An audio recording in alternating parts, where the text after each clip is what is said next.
वालेकुम। रमजान में बीवी के पास जाना कैसा है? रमजान में बीवी से हमबिस्तरी करना कैसा है? रमजान में बीवी से हमबिस्तरी का बार बार क्यों कहा जाता है? रमजान में बीवी से हमबिस्तरी के किया फायदे हैं। रमजान में बीवी से हमबिस्तरी करने के फजाइल व बरक़ात किया हैं।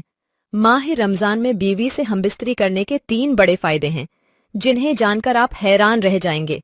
माह रमजान में बीवी से हमबिस्तरी करने के 3 ऐसे फायदे हैं जिन्हें कम ही लोग जानते हैं। माह रमजान में बीवी से हमबिस्तरी करने के 3 ऐसे फायदों के मुतालिक लोगों को इल्म ही नहीं, जिसकी वजह से वो इस महीने में हम बिस्तरी नहीं कर पाते। माह रमजान में मर्द व ख्वातीन की मसरूफियात बढ़ जाती हैं। इफ्तारी और सहरी के इंतजामात, फ़र्ज और नफल नमाज, तरावीह की नमाज और कुरान पाक की तलावत, तस्बीहात व दिक्र व अज़कार, इन सब की वजह से हर इंसान का वक्त मैनेज करना बड़ा मुश्किल हो जाता है। माह रमजान में हर इंसान नींद पूरी न होने की शिकायत करता नजर आता है। अगर हम बात करें अपनी बीवी से हमबिस्तरी की, तो इस तरफ जहन जाता ही नहीं, क्योंकि थकावट होती है और हर मर्द व औरत यही कोशिश करते हैं कि किसी तरह ज्यादा से ज्यादा अल्लाह पाक की रहमतों और इनामात को समेटा जाए। 80 से 90% लोग माह रमजान में अपनी बीवी से मसरूफियात की वजह से हमबिस्तरी नहीं करते। कुछ लोग ऐसे भी हैं जो ये समझते हैं कि रमजान के महीने में अपनी बीवी से हमबिस्तरी करना हराम और नाजायज है। ऐसे लोग रमजान के महीने में बीवी से हमबिस्तरी को एक बहुत बड़ा गुनाह समझते हैं, लेकिन हम आपको हदीसी पाक की रोशनी में बताते हैं कि रमजान के महीने में बीवी के साथ हमबिस्तरी करना हराम और नाजायज नहीं है। रमजान के महीने में आप अपनी बीवी के साथ हमबिस्तरी कर सकते हैं, सिर्फ रोजे की हालत में ऐसा करना मना है। यानी रमजान के महीने में सिर्फ रोजे की हालत में बीवी के साथ हमबिस्तरी करना हराम है। याद रखें, जिस तरह रोजे की हालत में खाने पीने से रोका गया है, उसी तरह बीवी के साथ हमबिस्तरी करने से भी मना किया गया है, मगर ये काम आप रात के वक्त कर सकते हैं। माह रमजान में इफ्तारी के बाद से लेकर सहरी का वक्त खत्म होने से पहले तक अपनी बीवी से हमबिस्तरी करना जायज और हलाल है। रमजान में बीवी से हमबिस्तरी करना कैसा है? रमजान में बीवी से हमबिस्तरी का बार बार क्यों कहा जाता है? रमजान में बीवी से हमबिस्तरी करने के क्या फायदे हैं? इसकी मुकम्मल तफसील जानने के लिए वीडियो को आखिर तक जरूर देखें। चैनल को सब्सक्राइब लाजमी करें, वीडियो को लाइक करें। जज़ाकल्लाह। रमजान में बीवी से हमबिस्तरी का बार बार इसलिए कहा जाता है कि माह रमजान में बीवी से हमबिस्तरी करने के 3 बड़े फायदे हैं।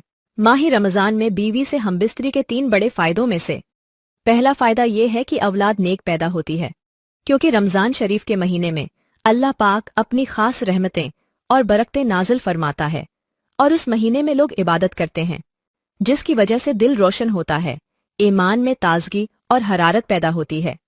इसकी वजह से मर्द और औरत का जो पानी है, जिस पानी के जरिए अल्लाह ताले एक इंसान का वजूद जाहिर करता है, वो भी पाकीज़ा हो जाता है।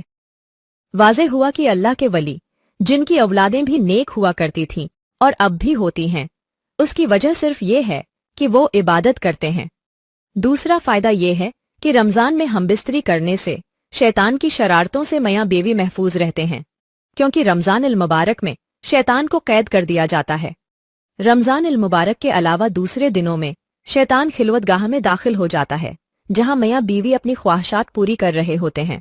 वो अपने असरात औरत के शिकम में दाखिल कर देता है और अपनी शरारतें करता है, जिसकी वजह से शैतानी असर वाली औलाद पैदा हो सकती है। नबी करीम सल्लल्लाहु अलैहि वसल्लम ने फरमाया, शैतान तुम्हारा खुला दुश्मन है। जब बच्चा पैदा होता है तब शैतान आता है और बच्चे को परेशान करने के लिए उसके साथ शरारतें करता है, जिसकी वजह से बच्चा काफी तकलीफ में रहता है। इसीलिए बच्चे की पैदाइश पर इज़ान दी जाती है, ताकि बच्चा शैतानी असरात से महफूज रहे। ऐसी तरह जब मियां बीवी मुलाकात करते हैं तो शैतान वहां आकर शरारतें करने की कोशिश करता है, लेकिन अगर वहां बिस्मिल्लाह पढ़ ली जाए तो शैतान इस जगह दाखिल नहीं हो सकता। और तीसरा फायदा ये है कि माह रमजान में हमबिस्तरी करने पर 70 गुना ज्यादा सवाब मिलता है, क्योंकि आप सल्लल्लाहु अलैहि वसल्लम ने फरमाया, रमजान के महीने में जब कोई नेकी की जाए या बुराई की जाए तो उसका बदला 70 गुना ज्यादा दिया जाता है। अब एक सवाल ये